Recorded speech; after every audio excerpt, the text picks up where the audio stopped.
Under the guidance of its Board of Trustees and Chief Executive Officer, the Rapides Foundation has spent a quarter of a century fulfilling its mission of improving the health status of Central Louisiana in its dual role as part owner of Rapides Regional Medical Center and as a leading health grant maker in the region.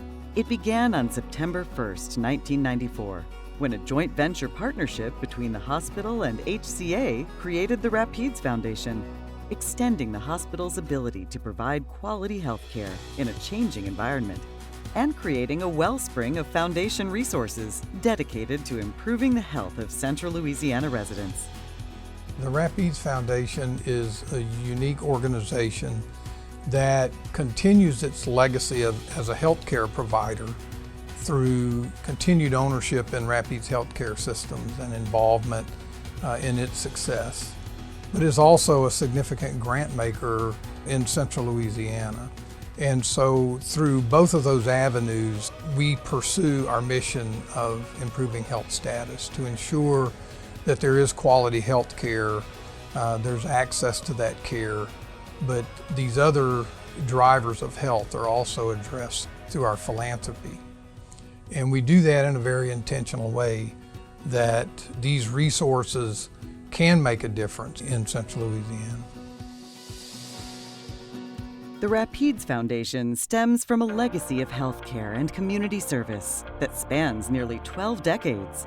It began in 1903 when a group of 6 physicians formed the Alexandria Sanitarium at the corner of 2nd and Lee Streets.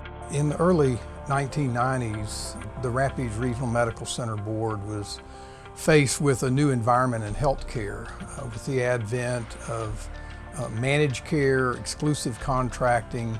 It caused them to take a look at what the viability of the hospital would be into the future. So with that, led by the CEO at the time, Jim Montgomery, and the board, they worked with a number of national consultants to kind of work through all of these scenarios. They ended up forming the joint venture with Columbia HCA at the time. And that just began a new history in that it brought in the HCA partner, but it also created the foundation in terms of not just continuing to own a part of the hospital, but also having, at the time, the largest charitable foundation endowment in the state. In the years following the closing of the joint venture, the Rapides Foundation began to define itself as a grant maker, while also maintaining active involvement in governance of the hospital. I think there was a lot we learned, the board and myself as CEO, of what this foundation would be like. And one of the things we learned, that as a continuing partner in the hospital with Columbia HCA, we couldn't be a passive owner. We had to assert our tax-exempt interests. And so that really manifests itself in community benefit. So we have always, and until now, had a strong oversight of the community benefit that the hospital provides. And so it's absolutely essential that we do that in terms of maintaining tax exemption, but it's really the essence of why our board chose to stay in and retain a part of the hospital. Then the other side was as a philanthropy in Central Louisiana. So there was a lot of expectation on the part of the board and on the part of the community. The board had to work through that.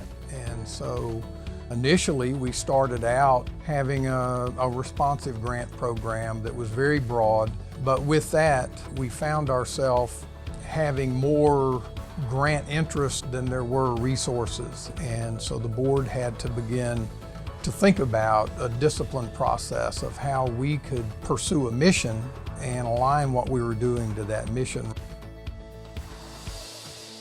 Early in its 25-year history, the Rapides Foundation's Board of Trustees recognized the need for a structured, strategic, and deliberate way to spend its limited resources in order to have the biggest impact on the health of Central Louisiana residents.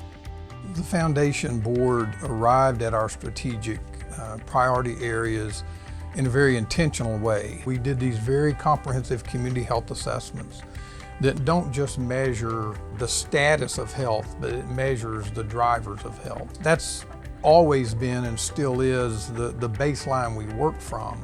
coupled with what are the research base, the best knowledge practices that are known to make a difference in any of those areas. So that's what drives a continuous cycle that we have of assessment, identification of effective strategies, finding partners to implement those, and then evaluating it, and the circle starts over again. I think the largest movement we made in advancing our grant making was when we learned and became aware of the impact of behavioral and social determinants on health status. Certainly, having access to health care is critical, but the larger driver on premature death or illness are these behaviors. And so that gave us a focus on tobacco, diet, physical activity, but even on a larger scale, the impact of educational attainment, family income, and then the whole array of social determinants over the long haul drive health status.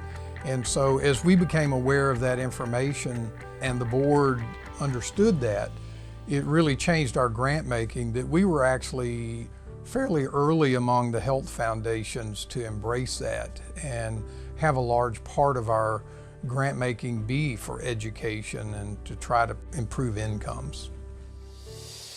The Rapides Foundation continues to keep an eye on the future of Central Louisiana, from both its perspective as a grant maker for the region and as a hospital through its ownership of Rapides Regional Medical Center.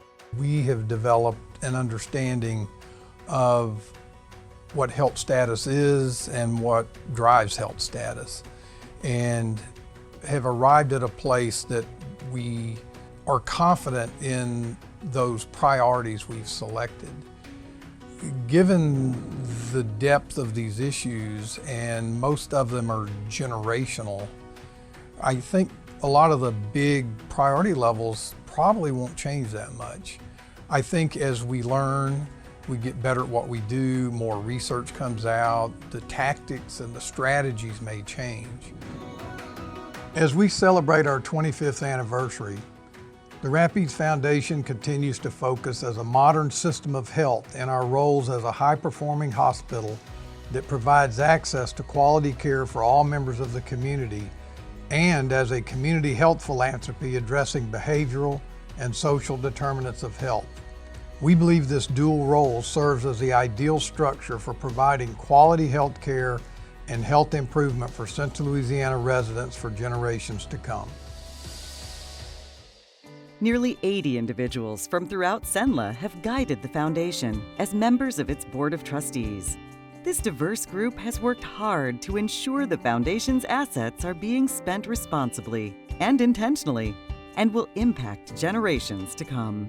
Initially, it was the board of Rapides Regional Medical Center that overnight became the board of the Rapides Foundation. So over time, we've sought to have board members from throughout the region of different professions, diversity, because they have to bring that perspective into the boardroom to make sure that as decisions are made, they take into consideration the community that we're attempting to serve.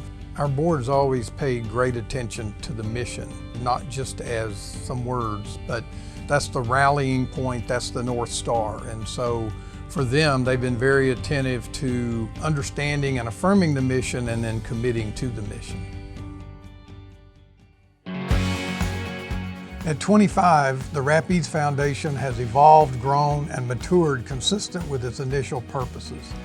It is poised to provide more and better health care in an even more uncertain environment than in 1994. The Rapides Foundation continues to focus on addressing the most significant drivers of health in partnership with the community. It is a truly unique asset for Central Louisiana that will provide resources and leadership for improved health in the region.